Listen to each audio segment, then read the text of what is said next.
Hola, hola a todos, ¿cómo están? Bueno, espero que se encuentren muy bien. Vamos a continuar con nuestras clases y hoy toca hablar un poquitito de lo que son anticoagulantes. La idea de hoy es profundizar en su mecanismo de acción y este mecanismo de acción nos va a ayudar a entender por qué hay un estricto orden de tubos que de alguna manera nos garantiza de que no hay una contaminación cruzada entre los mismos. Esta es un poquito la hoja de ruta que nosotros vamos a seguir y esta imagen nosotros ya la habíamos visto en la clase anterior cuando habíamos hablado de técnicas de recolección, que había un orden de tubos.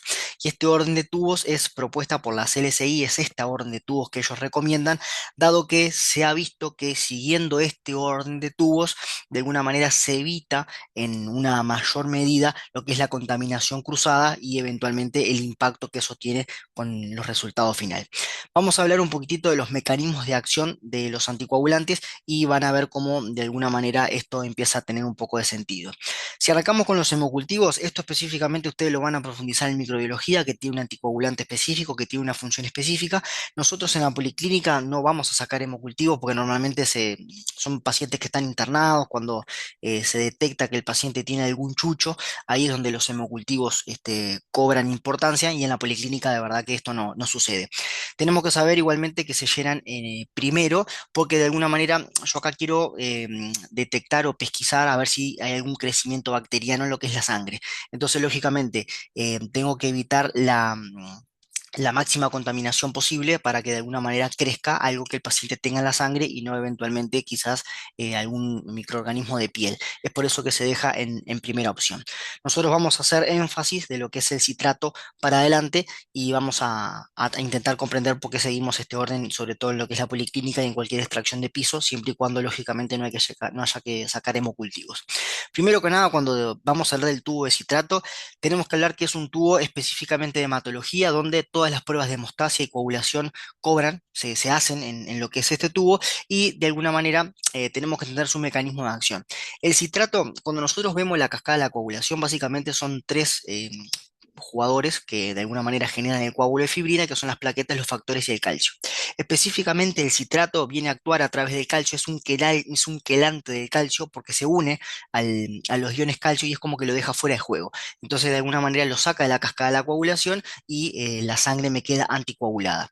Lo interesante de esto es que cuando en el laboratorio, el laboratorista o el equipo automatizado agrega calcio para lo que es la realización del tiempo de protrombina y el APTT, el calcio que agrega, el cloruro de calcio que agrega, tiende a sobrepasar lo que es la cantidad de citrato y de alguna manera esa muestra puede ahora empezar a coagular y justamente son los tiempos que se miden.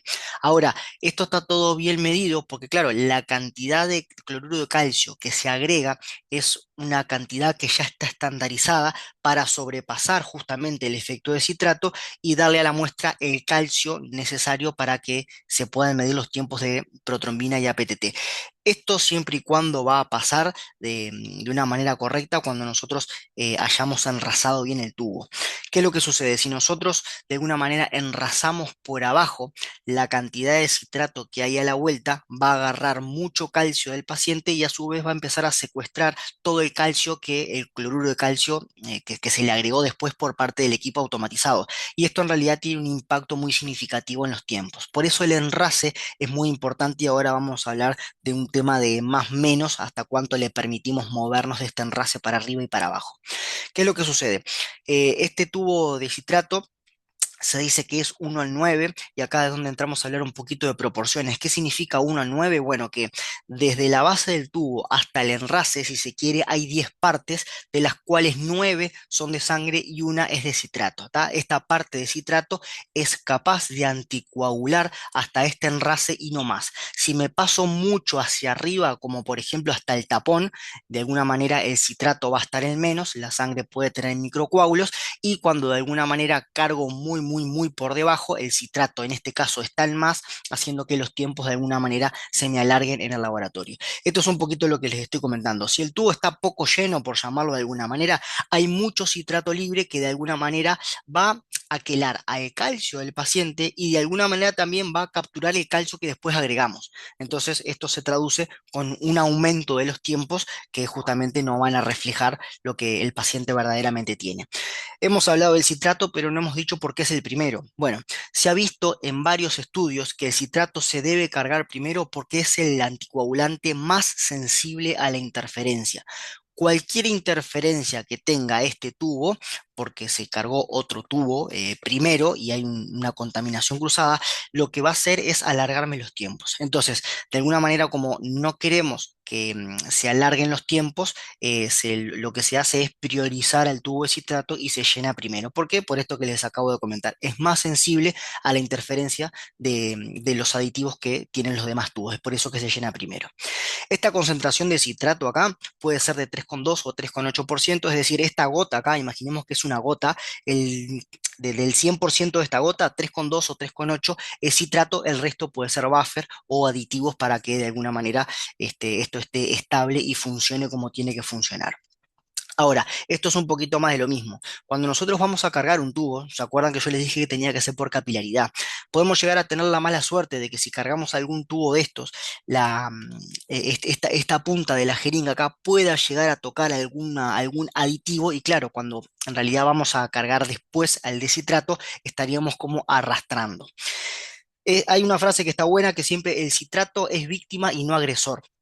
Y esto va de la mano con que justamente, si bien el citrato, cuando yo lo lleno primero, puedo arrastrar el aditivo hacia otros tubos, se ha visto que el aditivo de citrato en otros tubos de alguna manera no tiene una agresión muy importante y los resultados no se alteran de manera significativa. Es por eso que se habla de que hay una jerarquía de daño mínimo. Se sabe que al cargar un tubo primero y después si hay arrastre hay daño, pero lo que hemos estado hablando, consiguiendo el orden que hemos estado charlando, es como que hay un daño, pero es mínimo. ¿Por qué? Porque los resultados de verdad que no varían significativamente.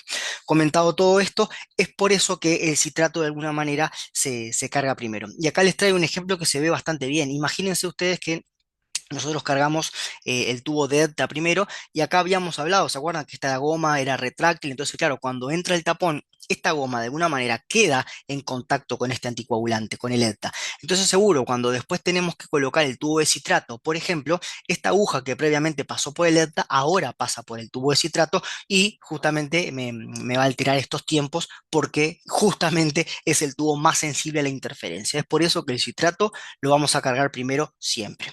Este citrato normalmente va acompañado del sodio, por eso lo conocemos como citrato de sodio, porque el sodio se ve que se vio que al citrato le aporta cierta estabilidad y es compatible con la sangre y de alguna manera puede hacer que la sangre se anticoagule de manera más eficaz.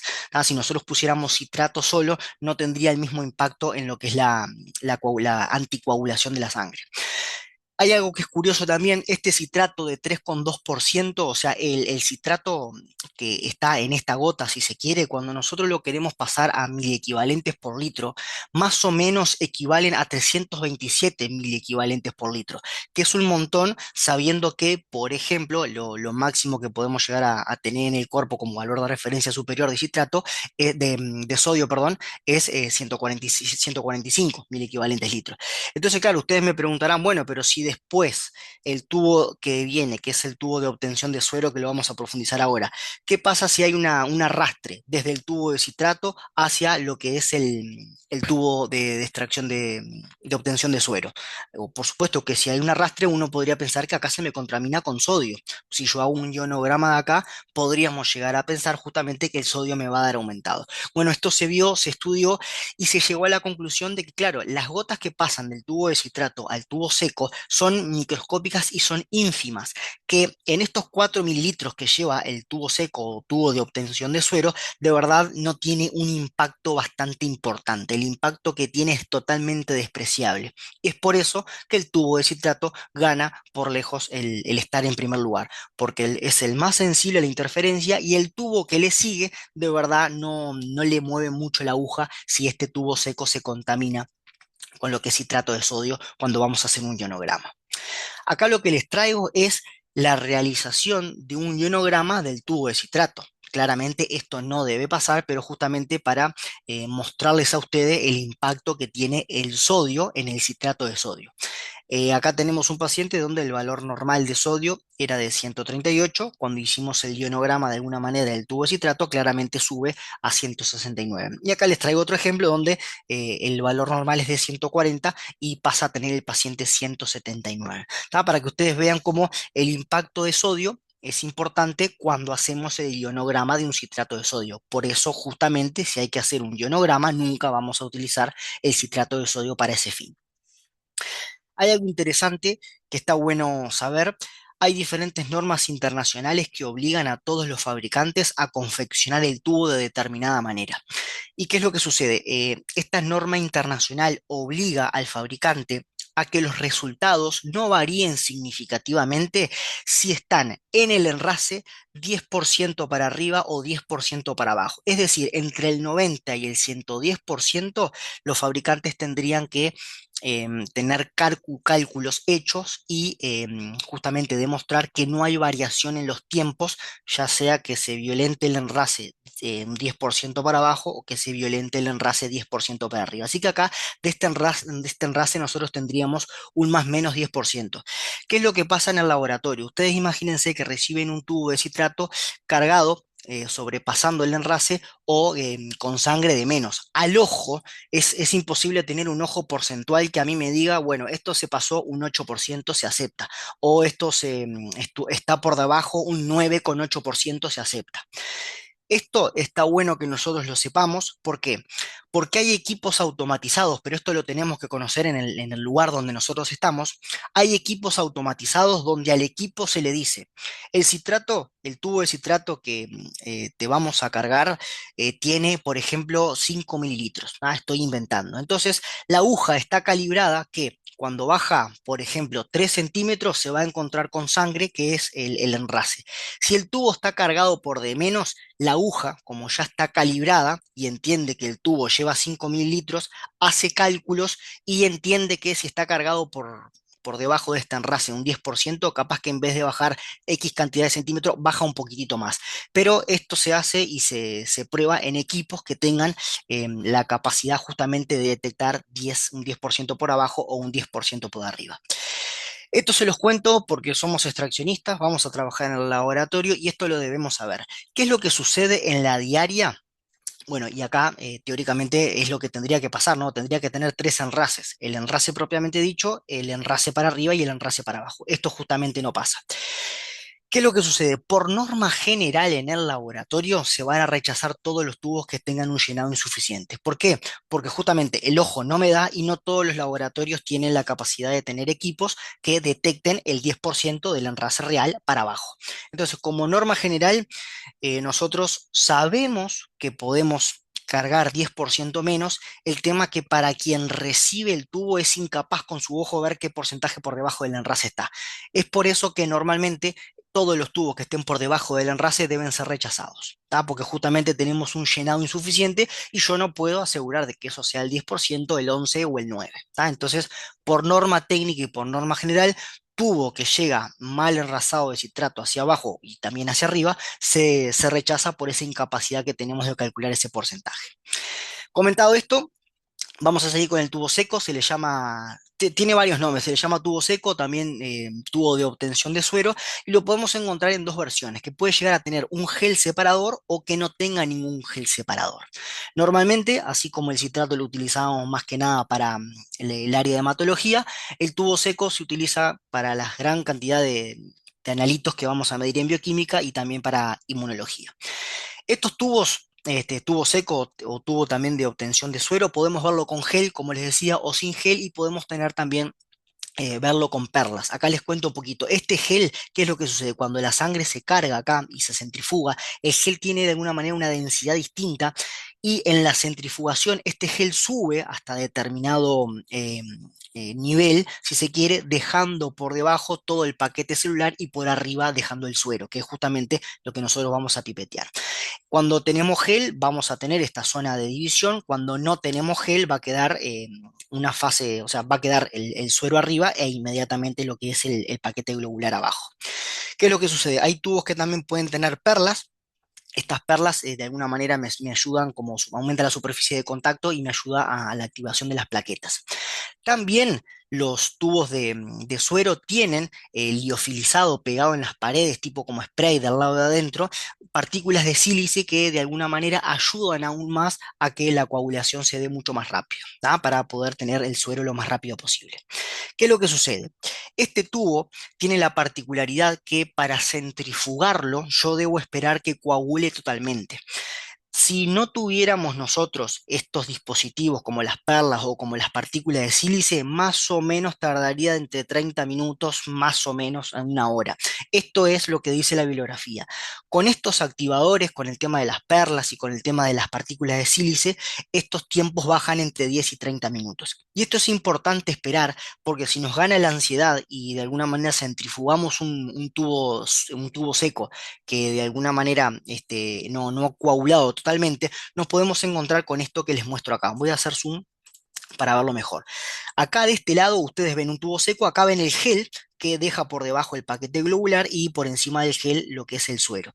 Y ustedes ven acá que estamos intentando sacar con una pipeta Pasteur un coágulo de fibrina porque claro, este mismo movimiento hacia el suero hace lo que lo hace el equipo automatizado. Entonces claro, al aspirar fibrina nos da una alarma de coágulo y corremos el riesgo que se nos tape la aguja. Esto pasa cuando nos gana la ansiedad y no dejamos que el tubo seco coagule en los tiempos que tenga que coagular. Y acá sí se ve mucho más lindo, donde también estamos intentando retirar con la pipeta Pasteur un coágulo que es bastante grande, que estaba tapando la pipeta del equipo y nada, después nuevamente se carga el tubo, ahora sin el coágulo de fibrina para, bueno, se pueda procesar los estudios. Acá lo que estamos haciendo es simplemente, nada, sacarle la obstrucción a la aguja, si se quiere, que va a pipetear del equipo para que en la próxima no tenga ese problema.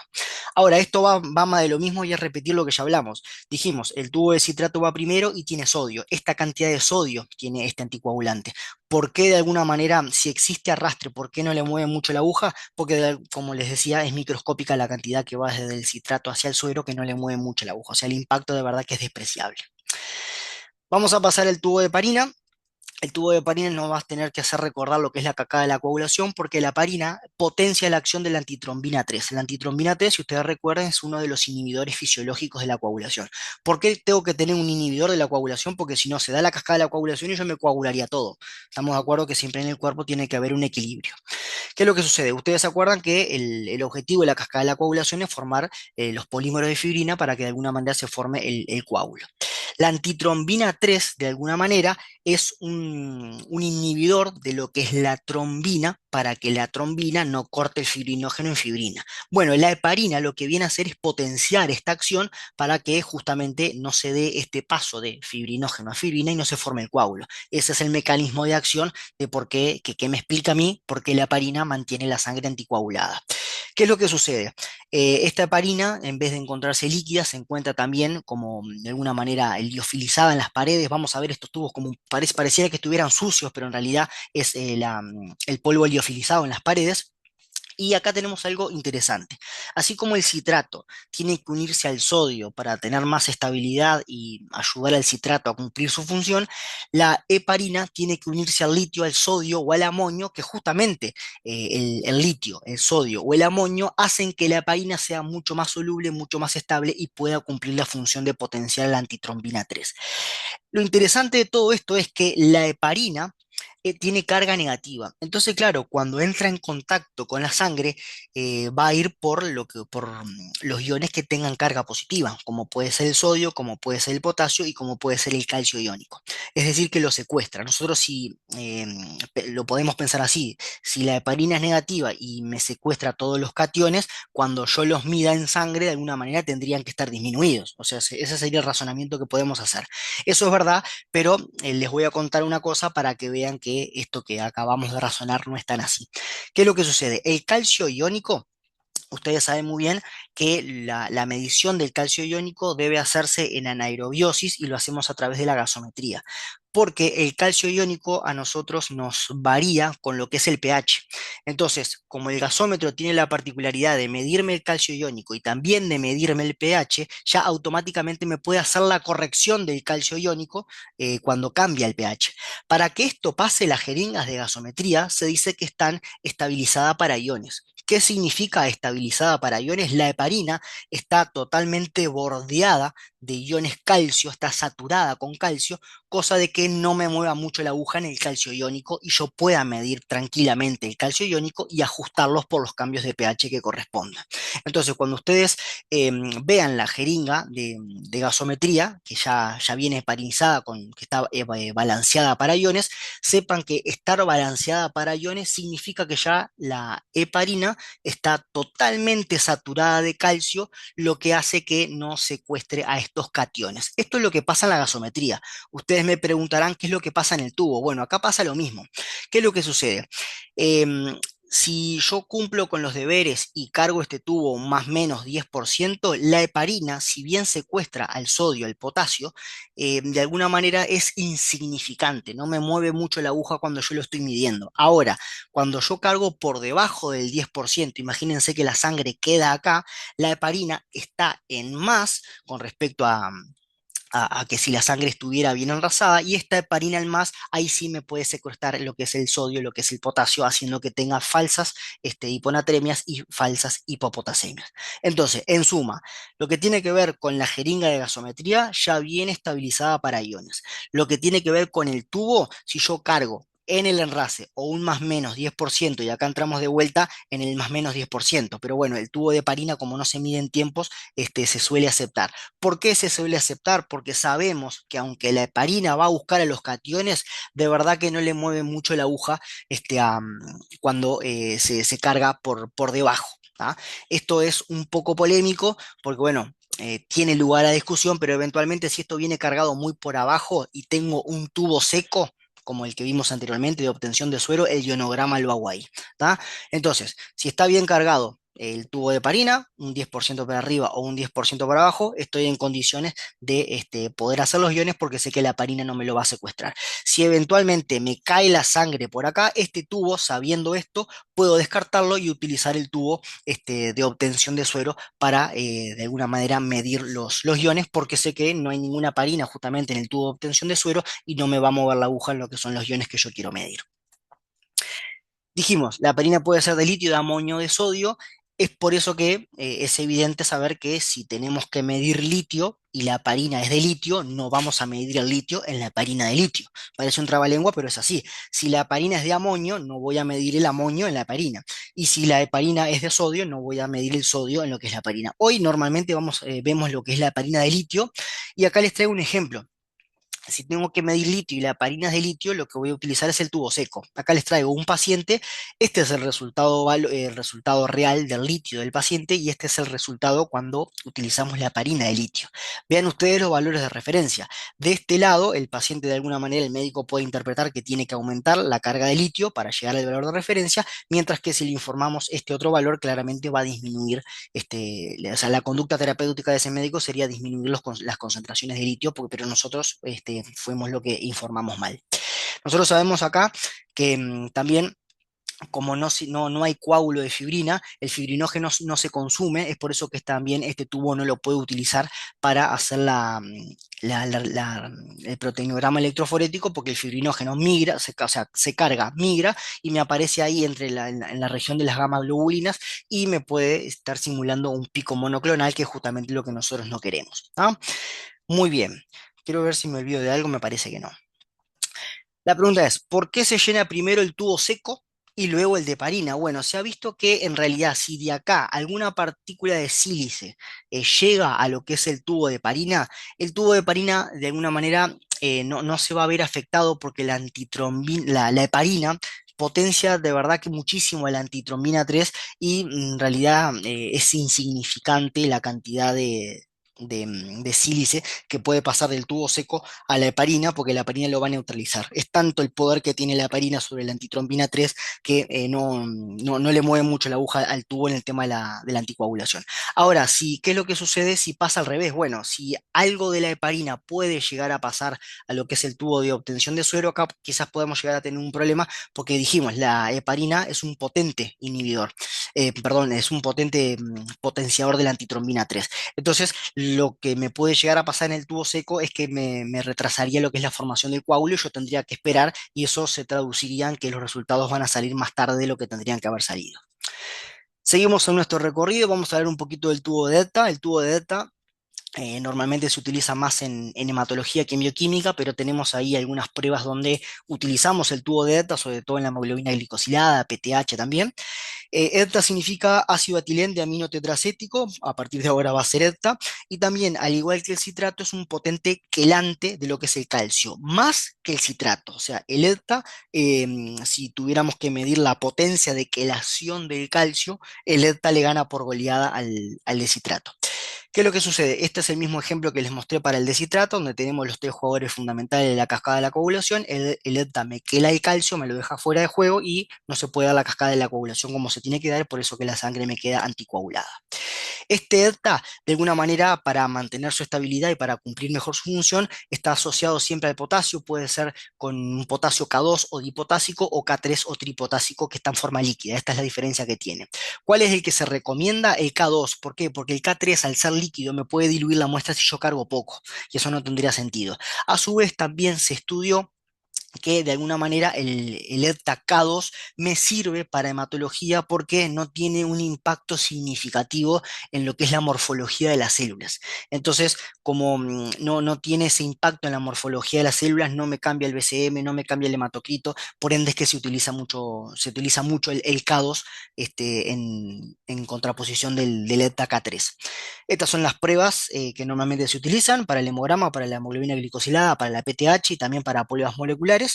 Y bueno, se adjunta con el potasio porque le permite al anticoagulante que se disuelva más rápido. ¿Verdad? En definitiva, el potasio ayuda a que el ETA haga mejor su función, si se quiere. Ahora, ¿qué pasa si llenamos el ETA primero? O sea, venimos en estos órdenes. ¿Qué pasa? Dijimos, el ETA tiene potasio. Entonces, claro, si yo arrastro del ETA para acá y hago un ionograma del tubo de heparina, me va a dar una hiperpotasemia. A su vez, el ETA también empieza a secuestrar otros iones, como puede ser el calcio, el magnesio, el hierro, y estos iones pueden ser cofactores de muchas enzimas. Entonces, me cae la actividad enzimática y las unidades internacionales de enzima también se informan en menos. Y a su vez, si yo quiero dosificar calcio, magnesio y hierro, también lo voy a tener en menos. Entonces, de alguna manera, el EDTA se llena después del de heparina para evitar estas cuestiones que les acabo de comentar. ¿Qué pasa si hacemos específicamente un ionograma del tubo de EDTA? Vean, el paciente tiene un potasio de 3,5 y si lo hago específicamente del tubo de EDTA me sube a 21,4. Lógicamente esto no tiene razón de ser. Y acá les traigo otro ejemplo donde el valor normal de iono de potasio de ese paciente era 4,7 y pasa a tener 25,5 cuando lo hago específicamente del tubo de ETA. Lógicamente esto no se hace, yo lo hago adrede para mostrarles a ustedes el impacto que tiene cuando uno se confunde de tubo y esto nos tiene que llamar mucho la atención también cuando estamos validando. Si nosotros vemos un potasio de 25, hay algo que está mal. ¿Qué es lo que puede estar mal? Que se puso mal la etiqueta en uno de estos tubos y se cargó en el equipo automatizado, en vez del tubo de parina, capaz que se cargó el tubo de ETA. Esto ha pasado y es simplemente porque la etiqueta que tiene de parina, que tiene que venir acá, viene para acá. ¿Ah? Y a su vez, este tubo después va para el equipo automatizado, donde obtenemos estos valores locos que, nada, forma parte de nuestro trabajo en la posanalítica darnos cuenta. Esto sucede lo mismo, tenemos este más menos 10%, y acá también hay algo muy polémico, porque muchas veces cuando este tubo se carga por debajo de este 10%, de esta barra que de cruzada, de esta línea punteada, claro, ahí sí el ELTA empieza a tener un impacto bastante importante en la morfología celular. Entonces, claro, me impacta en el BCM, me impacta en el hematocrito y tiene un impacto también en lo que es la velocidad de eritrosedimentación. Entonces, aceptamos, como verán, el enrase se puede decir que es inviolable pero tenemos este margen que es polémico, es discutido. Hay discusiones por esto, porque bueno, un licenciado lo puede aceptar, otro no, por este ojo porcentual que yo no puedo. Entonces, esto está bueno que lo sepan y está bueno que sepan que quizás van a haber discusiones por esto también. Pero nada, nos estamos formando, hay que aprender y intentemos siempre llenar hasta el enrase para evitar cualquier problema. Vamos a hablar un poquito del último tubo, que es el etafluoruro. Es un tubo muy particular porque tiene un anticoagulante y un inhibidor de lo que es la glucólisis. El inhibidor de la glucólisis es el fluoruro, que inhibe específicamente una enzima de la glucólisis que es la enolasa. Entonces, si inhibo la enolasa, no se me consume la glucosa y de alguna manera yo saco este tubo a las 7 de la mañana, lo proceso a las 2 de la tarde y de alguna manera no me cambia la concentración de glucosa. Eso es lo que hace el fluoruro, que es normalmente fluoruro de sodio. Si tiene sodio, ustedes ya entenderán que yo de acá no puedo hacer un ionograma porque el sodio me va a ir por las nubes. También entenderán que no puedo llenar este tubo como primera opción, porque si de acá yo arrastro para el tubo de heparina y del tubo de heparina eventualmente tengo que hacer un ionograma, se me puede disparar el sodio del tubo de heparina, porque justamente llené este primero. Y a su vez, el fluoruro cumple la función antiglucolítica y el anticoagulante que cumple la función del anticoagulante es el EDTA, que el EDTA ya lo estudiamos, es el mismo EDTA que para el tubo de EDTA que es donde hacemos los hemogramas. ¿Qué es lo que sucede? También puede haber, junto con el fluoruro, otro anticoagulante que es el oxalato de potasio, que bueno, normalmente todos los tubos que hay en plaza lo que ustedes van a ver son heptafluoruros, es esta combinación.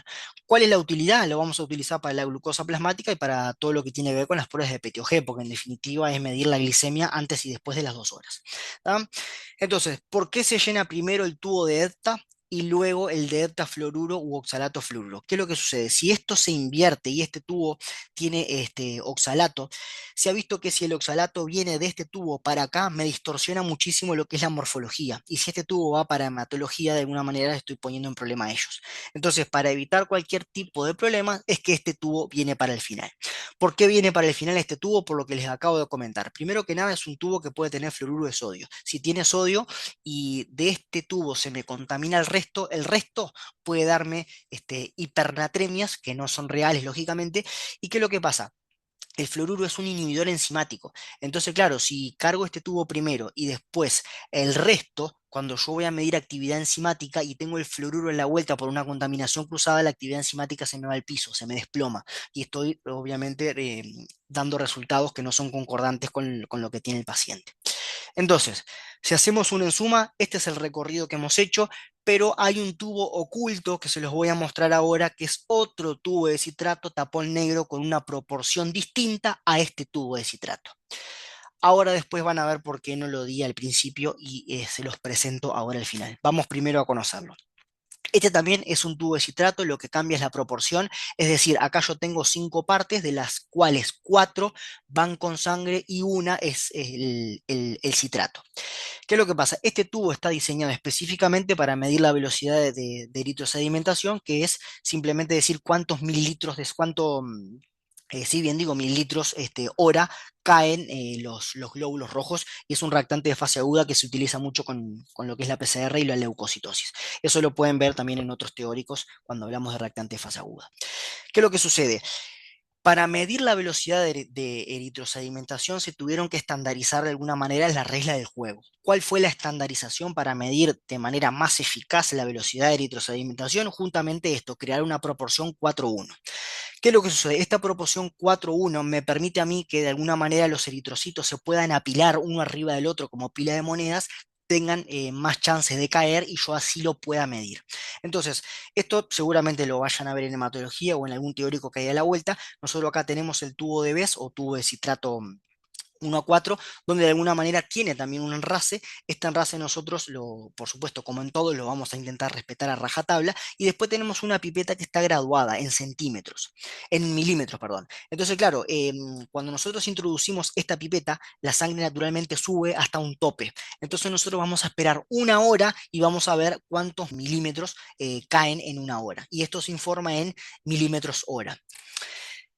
Entonces, hay algo que está bueno saber, que el EDTA el EDTA, como de alguna manera no me altera la morfología, me mantiene todos los glóbulos rojos de manera lo más natural posible en vivo, es por eso que se ha estudiado que como no tiene un impacto importante en la morfología del glóbulo rojo, si yo no tengo sangre o de alguna manera decido sacar algún tubo, este lo puedo eliminar porque la velocidad de eritrosedimentación la puedo llegar a hacer también del tubo de EDTA, porque se vio que EDTA no altera la velocidad de eritrosedimentación. Entonces, comentado todo esto, vamos a hablar dos palabras de las proporciones y entrar un poquito, sí, en el detalle de cuáles son, cómo me doy cuenta que tengo una contaminación cruzada. El tema de las proporciones ya lo hemos visto, es simplemente, las proporciones son, de alguna manera, sí, proporciones de sangre anticoagulante que se estudió que era la mejor proporción para hacer las mediciones de los factores de la descoagulación, las mediciones de los tiempos de coagulación. Esto es el citrato, sobre todo 9,1, y después tenemos el otro tubo de citrato que es de tapa negra con la proporción 4,1 para hacer lo que es la velocidad de eritrosedimentación.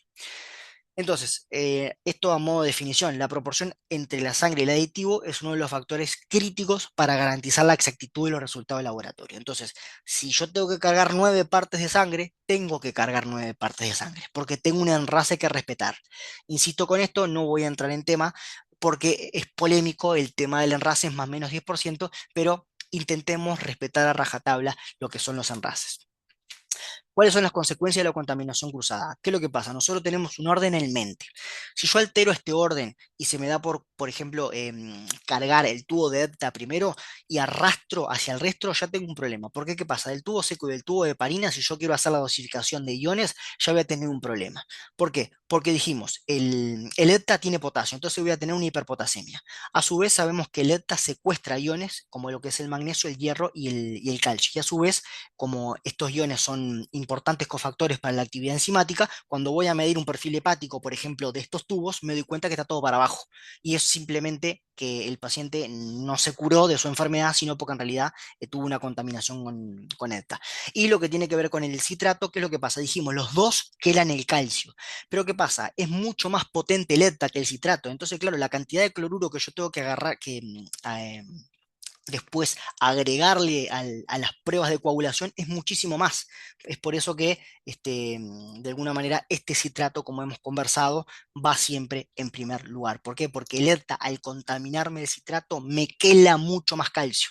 Entonces, incluso me va a quelar el calcio que yo le voy a agregar después para las pruebas del tiempo de protromina y el APTT.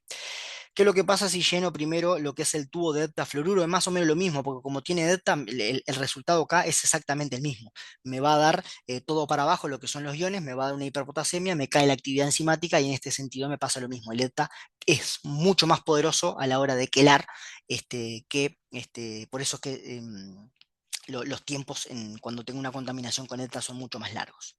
Es por eso que estos dos tubos van a venir siempre para el final. El de citrato, ya dijimos, nos cansamos de decir que es el más sensible a cualquier tipo de contaminación. Tenemos primero que nada los hemocultivos, porque si yo quiero de alguna manera rescatar una bacteria, no puedo tener ningún tipo no puedo tener la piel contaminada, no puedo tener la piel de alguna manera con algún contaminante ahí por algún tubo.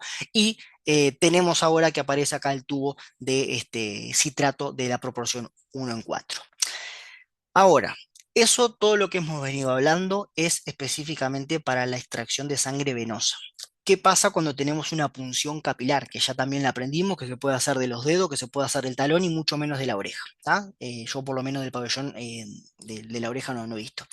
¿Qué es lo que sucede? Como dice acá esto, mientras que en la vena se busca evitar la contaminación cruzada, en la punción capilar la prioridad es recolectar las muestras antes de que se inicie la agregación plaquetaria. Es por eso que en este caso el tubo de EDTA es el primero. Después vamos a llenar todos aquellos que tengan anticoagulante para justamente mantener la sangre anticoagulada. Y por último vamos a dejar para el final el tubo seco porque en definitiva este tubo se tiene que coagular. Ustedes me dirán, bueno, acá no hay contaminación cruzada, sí, hay contaminación cruzada, puede haberlo, pero ustedes ven que acá la prioridad es otra. La prioridad normalmente en recién nacidos y demás suele ser muchas veces más validar algún tipo de plaquetopenia o algo que tenga que ver con el hemograma que quizás pedir un ionograma. ¿Se puede pedir un ionograma? Lógicamente, ¿la contaminación cruzada acá existe? Sí, también existe, pero insisto con la CLSI en la punción capilar entiende que porque el objetivo es justamente recolectar la muestra antes de que inicie la agregación plaquetaria, como ese es el objetivo, este es el orden que propone. ¿Qué pasa con el tubo de citrato? De alguna manera no está recomendado hacer estudios de cascada de coagulación, ni de tiempo de protonina, ni de APTT, ni demás, por el hecho de que si llega a haber algún ordeñe de la zona, estaríamos de alguna manera agregando factor tisular a lo que es la muestra y no tendría sentido porque quizás la coagulación puede ya iniciarse en el tubo, cosa que no tendría sentido. Es por eso que es raro ver de una punción capilar que soliciten citrato.